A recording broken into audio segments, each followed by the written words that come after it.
Did you know that the Catholic faith was legalized in 313 AD? Today, I'm going to take a few minutes to give you a brief history of how the Vatican came to be known as it is today, where it's located, as well as its significance within the Catholic faith.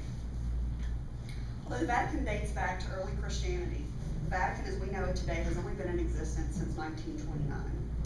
I myself was baptized Catholic over 30 years ago, and I regularly attend Mass.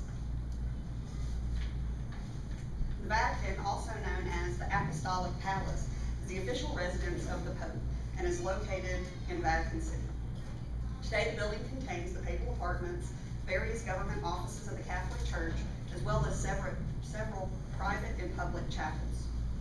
The term Apostolic Palace has been used in other contexts not directly related to the actual building. For example, it has been used to refer to the papacy in the same way that the White House is used to describe the presidential administration in the United States. The Vatican itself refers to the building as the Palace of Sixtus V in honor of Pope Sixtus V. Vatican City, also known as the Holy See, is the city-state where the Apostolic Palace is located and is considered to represent the voice of the Catholic Church. In 30 AD, Simon Peter, known today as St. Peter, traveled to Rome and began practicing his faith.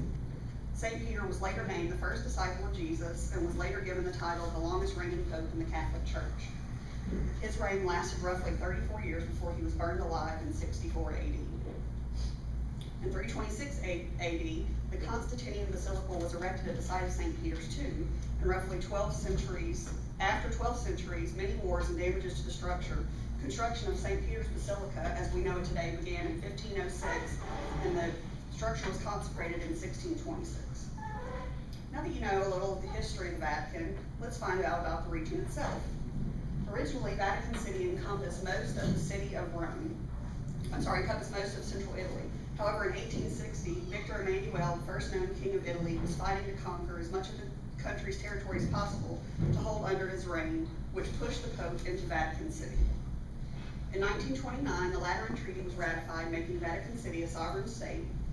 This served to establish that Vatican City was itself its own governing nation.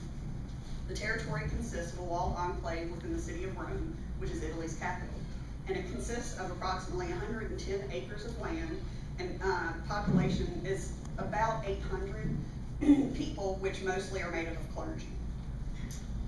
Now that we've talked about the history of the Vatican as well as the region, we'll talk about the significance of the site. As mentioned earlier, the Vatican is the home of the reigning Pope. Since the construction of the Constantinian Basilica in the 4th century, all popes have resided within the Vatican, with the exception of war times in the 14th century. Even before the resurrection of the Constantinian Basilica in 326 AD, this was considered to be a holy site. In addition to the Apostolic Chapel being within the walls of Vatican City, this is also where the Sistine Chapel lies, and is the home of some of the world's most famous art.